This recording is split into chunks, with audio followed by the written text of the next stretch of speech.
संसार में संपत्ति का बंटवारा भाइयों के बीच में होता है। संसार में संपत्ति का बंटवारा भाइयों के बीच में होता है, लेकिन श्री राम भाव विभोर होकर बोले कि धन्य है मेरा भाई भरत, भयउ न भुवन भरत सम भाई। क्यों? यह ऐसा भाई है जिसने संपत्ति का नहीं, मुझसे विपत्ति का बंटवारा किया है। बांटी विपत्ति सबने मिले भाई, विपत्ति का बंटवारा। श्री राम रोने लगे, भरत बड़ा तो मैं हूं और तुम मुझसे छोटे हो।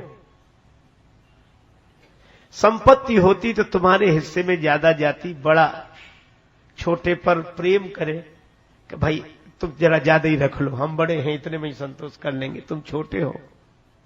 लेकिन श्री राम कहते हैं कि भरत इस बंटवारे में विपत्ति का बड़ा हिस्सा तुम्हारी तरफ गया है। कैसे? किसी ने कहा कि 14 वर्ष आपको भी वन में रहना है, 14 वर्ष भरत जी भी आपके बिना रहेंगे, फिर बड़ा हिस्सा कैसे भरत जी की तरफ? श्री तुलसीदास जी बोले हम बताते हैं कैसे। का भरत जी के बिना श्री राम वन में रहे, लेकिन कौन कौन रहे? का श्री राम, लक्ष्मण और जानकी। और जब जब व्यथित होते श्री राम, जब जब राम अवध सुधि करही, तब तब बारी विलोचन भरही, सुमिर मातु पितु परिजन भाई, कृपा सिंधु प्रभु होहि दुखारी। और जब राम जी दुखी होते, अयोध्या की याद करते, भरत की याद करते, तो लख सिय लखन विकल होए जाही, जिम पुरुषई अनुसर परिछाई। तो श्री लक्ष्मण और जानकी जी भी व्याकुल हो जाते। तो तीनों मिल बांटकर एक दूसरे का दुख दूर करते। प्रभु धीरज रखो, कम से कम 3 तो थे विपत्ति का बंटवारा करने के लिए, लेकिन इन 3 ने मिलकर, अगर भरत के विरह की व्यथा सही है तो दूसरी तरफ अकेले भरत ने इन तीनों के विरह की व्यथा सही है। अकेले भरत ने, वहां तो कोई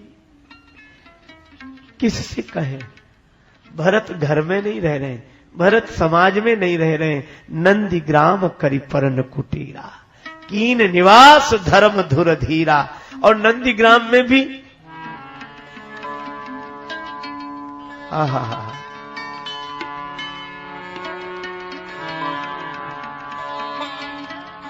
मही खनी कुश साथरी, समारी मही खनी कुश साथरी,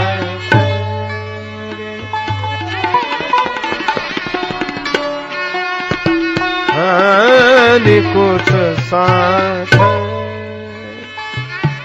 भरत जी ने नंदीग्राम में भी जमीन खोदकर गुफा बनाई, कुशासन बिछाया। किसी ने कहा एकांत में बैठे थे तो ये गुफा खोदकर क्यों बैठे, छिपकर क्यों बैठे? भरत जी बोले मैं किसी को मुंह दिखाने लायक नहीं हूं, इसलिए यहां बैठा। तो नंदीग्राम की कुटिया में भी अकेले थे, फिर गुफा की क्या जरूरत थी? ये नीचे क्यों बैठे हो? जमीन पर ही बैठते। श्री भरत बोले मेरे श्री राम इस समय वन में जमीन पर ही बैठे हैं, अगर मैं भी जमीन पर ही बैठूं तो सेवक और स्वामी का भेद क्या रहेगा?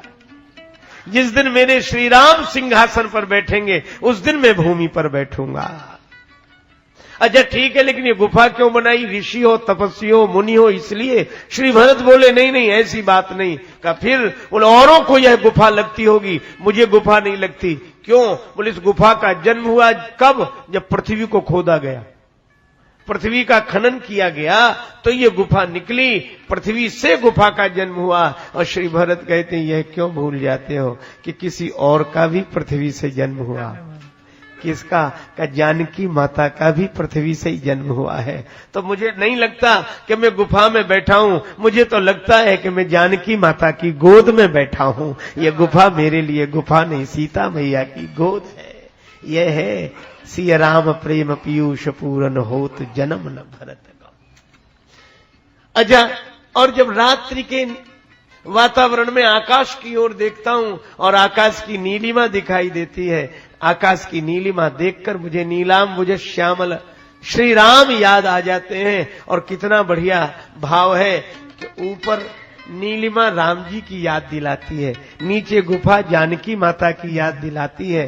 अर्थात नीचे ममतामयी माता की गोद है और ऊपर राम जी जैसे पिता की छोह छत्र छाया है। और माता की गोद और पिता की कृपा छाया में बैठकर आनंद से सीताराम सीताराम कर रहे हैं श्री भरत। और पुलक गात ही असी रघुवीरु, नाम जी है जप लोचन नीरू। यह है श्री भरत, सिय राम प्रेम पीयूष पूरन होत, जन्म न भरत को। अच्छा, एक अद्भुत बात, आज श्री राम जी ने कहा कि अब निर्णय कर लो कि विपत्ति का पक्ष किधर है। मोही भावे कही आवे ना, भरत जू की रहनी भावे कही ना, भरत जू की रहनी, मोहि भावे कही आवे ना, भरत सीता रघुवीर लखन, बिरह पीर सहनी, मोहि भावे कही आवे ना, भरत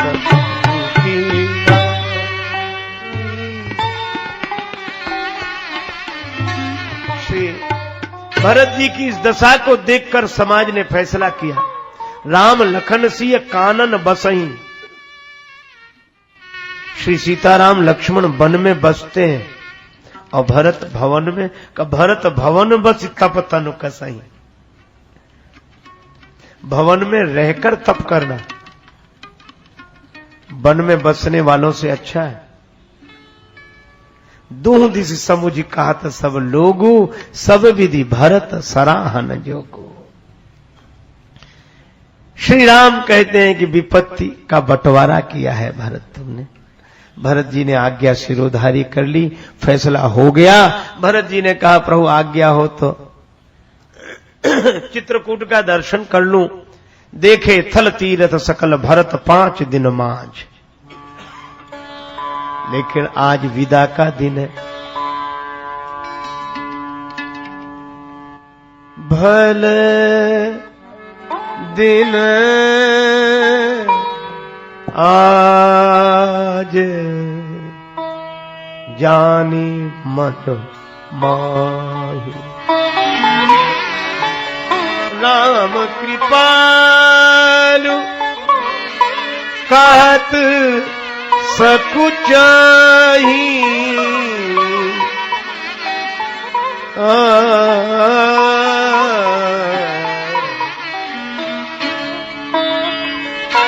इस दृश्य को देख लो जरा, बड़ा अद्भुत दृश्य है। आज अच्छा दिन है। श्री राम जी सोच रहे हैं कि अब ये लोग घर जाएं, मेरे कारण वन में कष्ट उठा रहे हैं। लेकिन राम जी इतने संकोची हैं कि वे यह कह नहीं सकते कि जगत में पधारो, खबर नहीं पल। अच्छा, संकोची के साथ कठिनाई को खुद नहीं बोल पाता, सोचता है कि हमारी बात दूसरा कोई कह दे। इसलिए इस दृश्य को देखना, सभी बैठे हैं, राम जी भी बैठे हैं। भले दिन आज जान मन माही, राम कृपालु कहत सकुचाही। तो संकोच हुआ तो देखा कि कोई और कह दे, तो गुरु नृप भरत सभा अवलोकी। राम जी ने पहले गुरु जी की तरफ देखा, शायद गुरु जी बोलते हैं। फिर जनक जी की तरफ, भरत जी की तरफ, सारी सभा की ओर देखा। लगा कि कोई नहीं बोलने को तैयार है। तो सकुच राम पुण्य अवनि विलोकी, राम जी संकोच में पड़कर फिर पृथ्वी की ओर देखने लगे। और राम जी का जो ये शील देखा, सभी की आंखों में आंसू आ गए, सबका हृदय भाव से भर गया कि धन्य है, बहुत देखे पर राम जी जैसा कोई नहीं। शील सराही सभा सब सोची, कौन राम सम स्वामी संकोची। राम जी जैसा संकोची स्वामी कहीं, सेवक संकोची हो यह बात समझ में स्वामी के सामने, पर राम जी ऐसे स्वामी, उन्हें सेवकों का संकोच है कि कैसे कह दें कि जाओ। कौन राम सम स्वामी संकोच। लेकिन आहा, कोई नहीं बोला। क्यों नहीं बोले? राम जी ने गुरु जी की तरफ देखा कि गुरु जी कह दें कि बस राम अब हम लोग जा रहे हैं, सबको लेकर जा रहे हैं। गुरु जी क्यों नहीं बोले? गुरु जी बोले हम अगर ये बोलेंगे तो हम गुरु जी नहीं रहेंगे। क्यों? बोले गुरु जी का काम भगवान से जीवों को मिलाना है कि मिले मिलाए को अलग करना है। महाराज जनक से कहा गया कि आप क्यों नहीं बोले? जनक जी बोले हम राजा हैं और राजा के यहां लोग न्याय निर्णय के लिए आते हैं। जब राजा न्याय कर देता तो कहता भाई तुम्हारा फैसला हो गया, अब जाओ। जनक जी बोले हमने किया क्या है जो कह दें कि जाओ? सभा में से भी कोई नहीं बोला। कौन बोले? सभा वाले भी सोचते कि जब तक राम जी के पास रहे ठीक ही है, काहे को कहकर और मुसीबत लेते हो। लेकिन एक ही है, सिया राम प्रेम पीयूष पूरन, हो तो जन्म न भरत को। बस यही अंतर है प्रेम में। कितने ऊंचा स्वार्थ हो, यह भी एक स्वार्थ है कि हम राम जी से दूर ना हो, पर यह परम उच्च कोटि का स्वार्थ है। स्वार्थ सांच जीव कहां एहा, मन क्रम वचन राम पद नेहा। सच्चा स्वार्थ है। लेकिन श्री भरत इनसे आगे। गुरु जी भी राम जी से अलग नहीं होना चाहते, जनक जी नहीं होना चाहते, कोई आदमी अयोध्या का अलग नहीं होना चाहता है। और राम जी को यह संकोच है कि कैसे इनसे कहें कि जाएं। लेकिन आप देखो सब लोग श्री राम के बिना रह लेते हैं, लेकिन भरत ऐसे हैं जो राम जी के बिना नहीं रह पाते हैं। तो भरत जी को तो और मौन रहना चाहिए, लेकिन भरत जी बोले कि अपने स्वामी को संकोच में डालकर अपने स्वार्थ की पूर्ति करना यह सेवक का धर्म नहीं है। राम जी संकोच में है। हमें जो पीड़ा होगी सो होगी, पर राम जी को संकोच में न डालें। राम जी को वेदना न हो, उन्हें संकोच न करना पड़े, इसलिए कोई नहीं बोला। पर आप आश्चर्य करेंगे, श्री भरत उठकर खड़े हो गए। शील और स्नेह की यहां उपमा देखो। को रघुवीर सरिस संसारा, शील स्नेह निवाहन हारा। शील राम जी का और स्नेह भरत जी का। भरत सरिस को राम स्नेह। श्री भरत उठ खड़े हुए। राम जी से अलग रहा नहीं जाता, लेकिन राम जी को संकोच में भी नहीं डाल सकते। उनकी आज्ञा का पालन करना ही है। इसलिए श्री भरत ने कहा आयस देय देव अब, सबई सुधारी मोर। श्री भरत कहते हैं प्रभु अब आप हे देव आज्ञा दे दें तो हम अयोध्या जाएं। फिर वही बात है, वाणी भरत जी की है पर बात राम जी की है। इसीलिए भगवान कहते हैं लखन तुम्हार शपथ पितु आना, सुचि सुबंधु नहीं भरत समाना। भयउ न भुवन भरत सम भाई। अच्छा भरत जी यह भी नहीं कहते कि जब कुछ नहीं मानी आपने तो कोई बात नहीं, अब जाने तो दे। आप नहीं चल रहे तो कोई बात नहीं, बहुत हाथ जोड़े, अब आपकी मर्जी, हम कर भी क्या सकते, लेकिन आज्ञा दो तो जाए। पर श्री भरत ऐसा नहीं कहते, राम जी का दिल नहीं दुखाते। क्या बोलते? आयस देय देव अब, सबई सुधारी मोरी। आपने सब तरह से मेरी बात बना दी, सब तरह से सुधार दी, अब आज्ञा दे दो। श्री राम बोल नहीं सके कुछ। भरत का स्नेह देखकर श्री राम के नेत्रों से आंसू बरसने लगे। सुधारी, अच्छा, भरत जी ने बताया कि भगवान कैसे सुधारते हैं। आजकल तो सुधारने का जमाना है, समाज सुधार के कई कार्यक्रम चलते हैं, सब एक दूसरे को सुधारने के लिए तैयार है। सुधरने को कोई नहीं है, सुधारने को।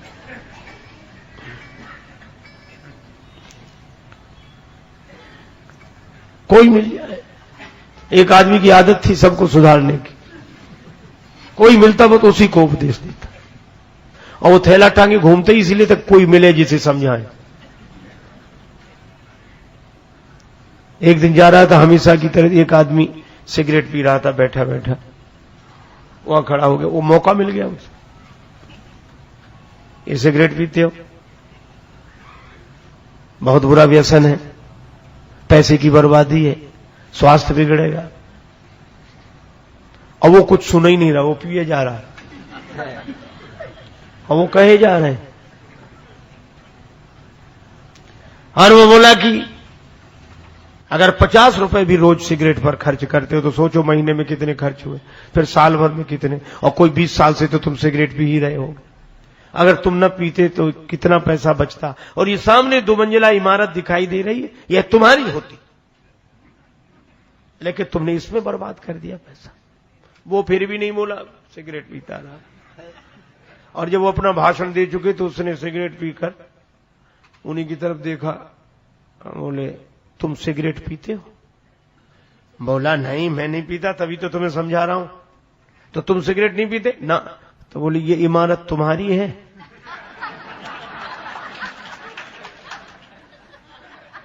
अब तो हड़बड़ा, बोले नहीं नहीं हमारी नहीं है। उसने फिर सिगरेट पी, धुआं फेंक कर बोला हम पीते हैं, हमारी है, किसी और को समझाना जाओ। सब एक दूसरे को सुधारने लगे। सुधरना कोई नहीं चाहता। अच्छा, एक और अजीब बात, क्यों यहां आज के दिन बड़ी अच्छी बात आई, सुधारने का ढंग होना चाहिए। और समाज को सुधारने का ढंग समाज सुधारकों को राम जी से सीखना चाहिए। परिवार को सुधारने का ढंग, मित्रों को, साथियों को सुधारने का ढंग क्या है? देखी दोष कबहू न उर आने, सुनि गुण साधु समाज बखाने। दोष देख भी ले तो दिल में न रखे।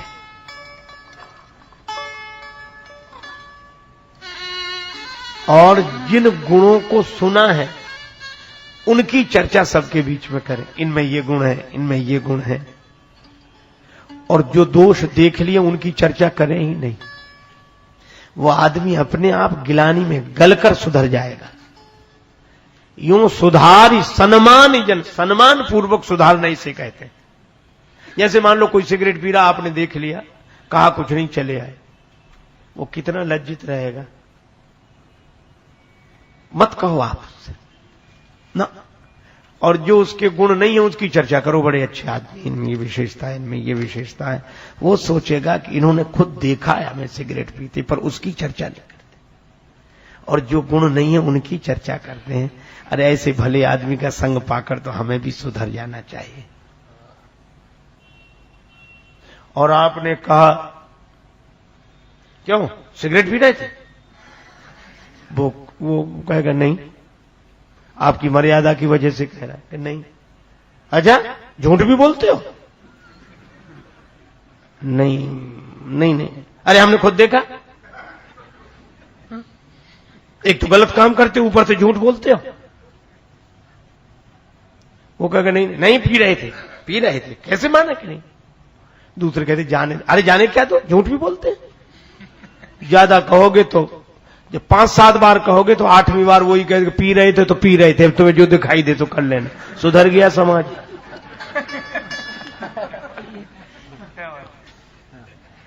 अरे किसी के अहंकार को ठेस मत पहुंचाओ, अभिमान को ठेस मत पहुंचाओ। सम्मान पूर्वक सुधार करो, यह राम जी का ढंग है। यूं सुधार सन्मान जन, कि ये साधु सिरमौर को कृपाल बिनु पाली है, बिरदावली बरजोर। भरत जी कहते हैं आपने सब तरह से मेरी सुधार दी, अब आय सुदेय आदेश देते हैं। आज्ञा तो ली, लेकिन बिना आधार के, अवलंब के कैसे लौटे। श्री भरत जी ने कहा आदेश तो दे, पर अब अवलंब देव मुह दे। हे देव, मुझे आधार मिल जाए, अवधि पार पावो जैसे। अवलंब, और भगवान ने अवलंब क्या दिया? प्रभु करी कृपा पान रे दीन, प्रभु करी कृपा पान। सादर भरत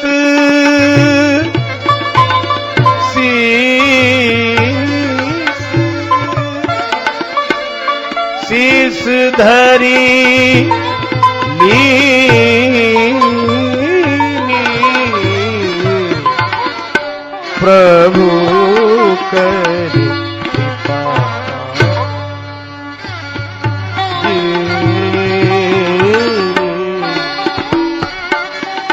कृपा।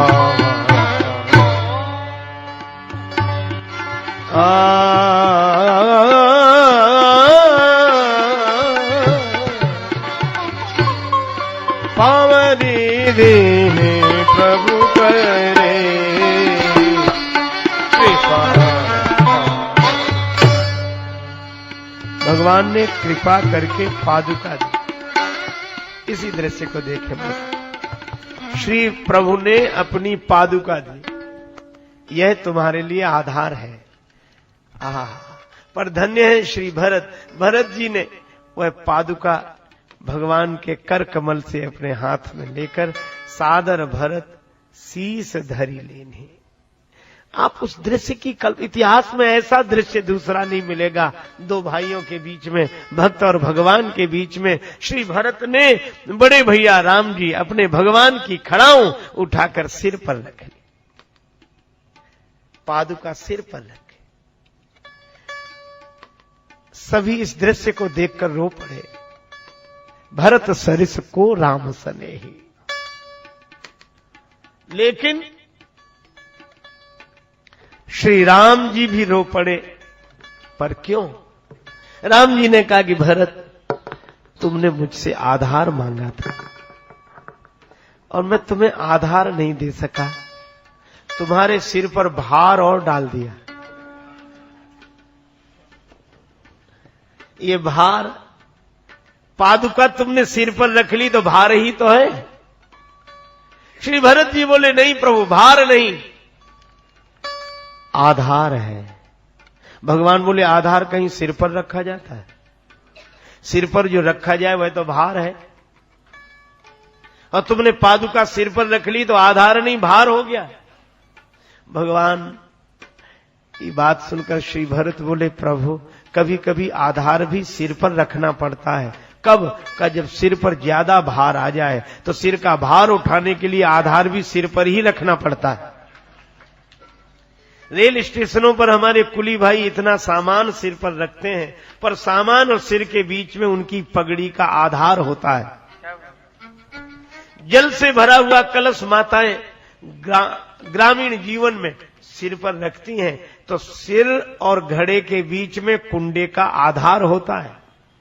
श्री भरत बोले इसी तरह दुनिया वालों ने अयोध्या के राज्य का भार मेरे सिर पर डाल दिया। पद का भार आपने दे दी, पादुका मेरे सिर पर रख ली। और इसका अर्थ क्या है? आज तक पद का भार मेरे सिर पर था, आज से पादुका पर रहेगा। पद का भार उठाने का आधार मिल गया है, इसलिए मैंने पादुका सिर पर रखी है। भगवान ने कहा कि अच्छा, अयोध्या के पद का भार उठाने के लिए पादुका आधार बन गई, तो तुम्हारे सिर पर पद का भार था इसलिए पादुका सिर पर रखी। श्री भरत बोले हाँ। भगवान ने कहा अच्छा भरत यह बताओ पादुका किसकी है? ये खड़ा हूं किसकी है? भरत जी बोले प्रभु आपकी। भगवान बोले पादुका मेरी है, ये कैसे पहचानी जाएगी? चित्रकूट में रहती और मेरे पांव में रहती तो लोग पहचान लेते कि इन्हीं की पादुका है, तब तो इनके पांव में है, पर तुम तो इसे अयोध्या ले जा रहे हो। श्री भरत बोले कि पहचान तो वहां भी बनी रहेगी। कैसे? कहा अगर ये पादुका चित्रकूट में रहती तो आपके पद में, पांव में, पद में रहती, और ये पादुका अगर अयोध्या में रहेगी तो आपके पद पर रहेगी। ये पादुका आपके पद से अलग होगी ही नहीं, चाहे चित्रकूट में रहे चाहे अयोध्या में। और पद पांव को भी कहते हैं, पद गद्दी को भी कहते हैं। पादुका पद में, पांव में रहेगी तो भी पद का भार पादुका पर, और पादुका पद पर रहेगी तो भी पद का भार पादुका पर। भगवान ने कहा सो तो ठीक है, लेकिन भरत तुमने तो पनही की शरण मांगी थी। मोरे शरण राम ही की पनही, मोरे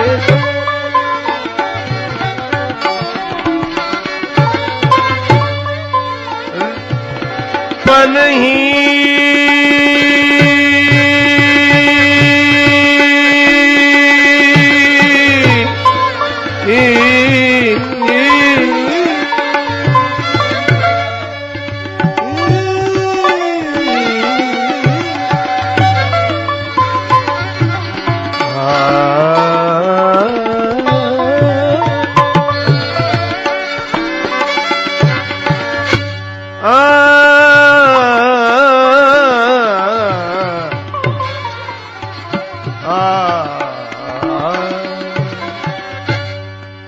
राम ही की पनही मोरे,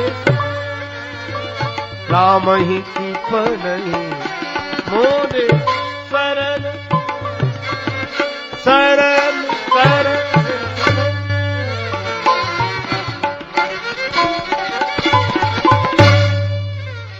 मोरे शरण राम ही की पनही।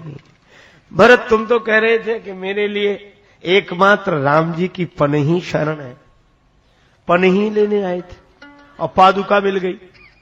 देखो पनही माने जूता, पादुका माने खड़ा हूं। भरत जी बोले यह और अच्छा रहा कि मुझे पादुका मिल गई। क्यों? देखो जूता भी पांव में रहता है और खड़ाऊं भी पांव में रहती है, लेकिन एक अंतर है, जूता पांव को संभालता है और खड़ाऊं को पांव संभालता है। जूता पहनकर आप निश्चिंत होकर चलते, और खड़ाऊं पहनते तो लोग भी कहते संभल कर चलना, खड़ाऊं पहने हो। और हमारी संस्कृति का कितना सुंदर संदेश है। हम खड़ाऊं उन्हें पहनने के लिए देते थे जिन्हें संभल कर चलना आ जाता था, अपने चरणों से जुड़े हुए को जो संभाल कर रख सके, जो उसके चरणों से जुड़े और अपने चरणों के साथ जोड़कर जो संभाल कर लेकर चले, वही पादुका पहनते थे।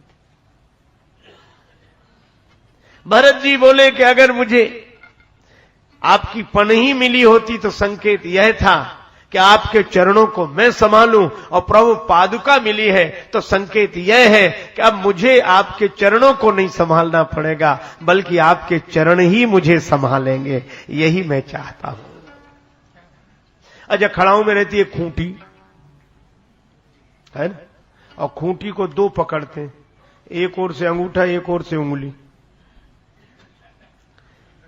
और अंगूठा है पुरुष, अंगुली है देवी महिला। शब्द तो इसी तरह अंगूठा उंगली। भरत जी कहते मैं भी यही चाहता हूं कि लकड़ी की खड़ाऊं की तरह आपके चरणों में पड़ा रहूं, पर मेरे जीवन में जो विश्वास की खूंटी है, उस विश्वास की खूंटी को अंगुष्ठ की तरह से एक ओर से प्रभु राम आप और दूसरी ओर से अंगुली की तरह जानकी माता, ये दोनों मिलकर संभाले रहें। यही मैं चाहता हूं, यही मुझे पादुका से समझे। और एक बात और है, क्या? प्रभु ने पूछा कि भरत राज्य का भार उठाने के लिए तुम्हें आधार मिला, पर तुम्हारे व्यक्तिगत जीवन के लिए क्या आधार मिला? भरत जी बोले हमें भी मिल गया, अभी तक आपको खोजने के लिए हमें बन बन भटकना पड़ा, अब हमें नहीं आना पड़ेगा, अब आप ही वहां आएंगे जहां हम होंगे। भगवान बोले क्यों? भरत जी बोले इसलिए क्योंकि पादुका मैं ले जा रहा हूं। अब प्रभु यह स्वाभाविक नियम है क्या? पादुका कभी चरणों के पास चलकर नहीं आती, चरण ही वहां चलकर आते हैं जहां पादुका होती है। तो पादुका तो मैं ले जा रहा हूं। अच्छा वैसे देखो सरल सी बात है, हम लोग कथा में बैठे हैं, अपने अपने जूते उतार कर आए, है? अच्छा कथा के बाद चरण जूतों के पास जाएंगे कि जूते चरणों के पास आएंगे? उन विचारों को जहां छोड़ दो वहीं पड़े रहते हैं, वे कहीं चलकर नहीं जाते। अगर वो भी घूमने जाने लगे तो वो लोग कितनी कठिनाई हो। बहुत से लोग खड़े रहेगा, क्यों? बोले अभी हमारे घूमने गए, आ जाए तब। पर वो बेचारे कहीं चलकर नहीं जाते। यह बात अलग है कि कोई चलाने वाला मिल जाए तो चल भी जाते हैं।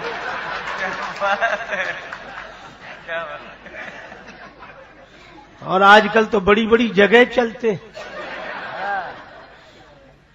हाँ, वह चलाने में भी हम लोग स्वतंत्र हैं, बड़ी बड़ी जगह चलते हैं और ऐसे चलते हैं जैसे उनके बिना काम ही नहीं चलता। अच्छा चल जाते ही तक गनीमत है, किसी किसी के चले भी जाते हैं। पर एक बात है, जूते के आंख नहीं है, पर जूता पहनने वाले के तो आंख है। धोखे से देखो, एक आंख वाला धोखा खा सकता है, जूता धोखा नहीं खाएगा, जबकि जूते के आंख नहीं। धोखे से आपका पांव किसी दूसरे के जूते में चला जाए तो जूता ही ये बता देगा कि हम आपके नहीं हैं। बिनु आंखन की पान ही पहचानत लखी पाए। तो कोई ईमानदार है तब तो पांव बाहर निकाल लेगा, और ईमानदारी से उसका कोई रिश्ता नहीं तो जूते से ही कहेगा कि तुम हमारे हो या ना हो पर हम तो तुम्हारे हैं। श्री भरत जी कह रहे पादुका मैं ले जा रहा हूं, अब मुझे नहीं आपको आना होगा। और श्री भरत ने पादुका सिर पर रखी और एक प्रार्थना की, प्रभु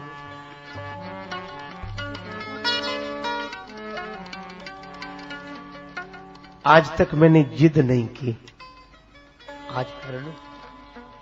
भगवान बोले पूरी कौन करेगा? बालक तो जिद करता है, माता पिता करते हैं पूरी जिद तो। भगवान बोले हमें खुशी होगी तुम्हारी जिद पूरी करने में, जिद करो। कौन सी जिद है? बिनती भरत करत कर बिनती भरत करत कर दीन बंधु दीनता दीन की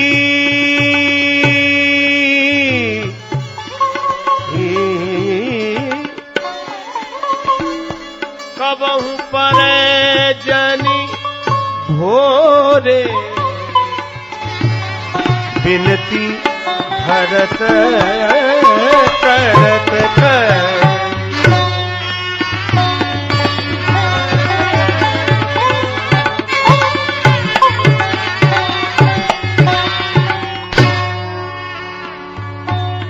भरत करत कर जो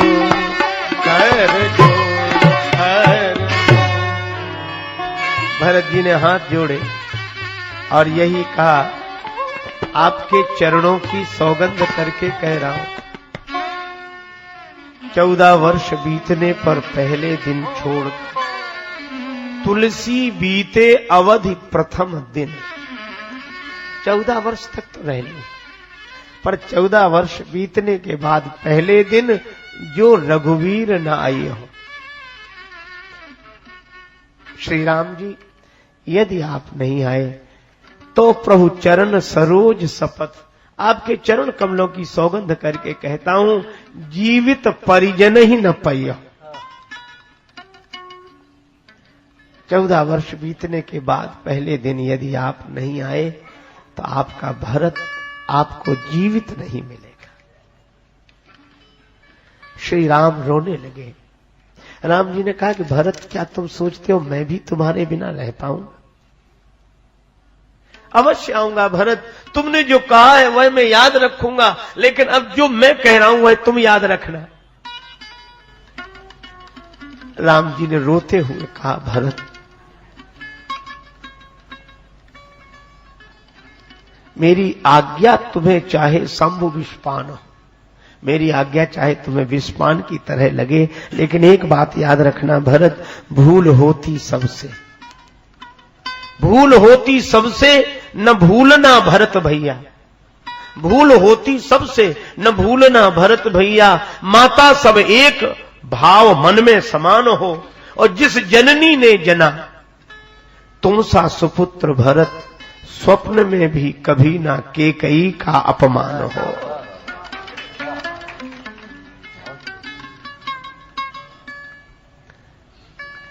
को रघुवीर सरस संसारा, उमा राम स्वभाव जही जाना, स्वभाव श्री राम का और भाव श्री भरत का।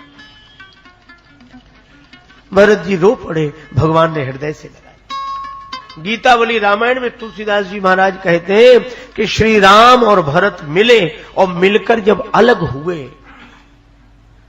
तो तुलसी राम भरत के बिछुरत, तुलसी राम भरत के बिछुरत शिला सप्रेम भई है। चित्रकूट के पर्वत की शिलाएं पिघल गईं, पत्थर पिघल गए, पहाड़ों से झरने फूट पड़े, मानो सभी पहाड़ भरत की आंखों के आंसू अपनी ओर से बहा रहे हैं। राम जी के आंखों के आंसू अपने, और आज भी चित्रकूट की उस धरती पर भगवान श्री राम और भरत के मिलन के क्षण के पत्थर पिघले हुए रूप में आज भी गवाही देते हैं। श्री भरत चले, तन पुलक शिथिल बरबानी, भरत रजधानी चले। तन पुलक शिथिल बरबानी, भरत रजधानी।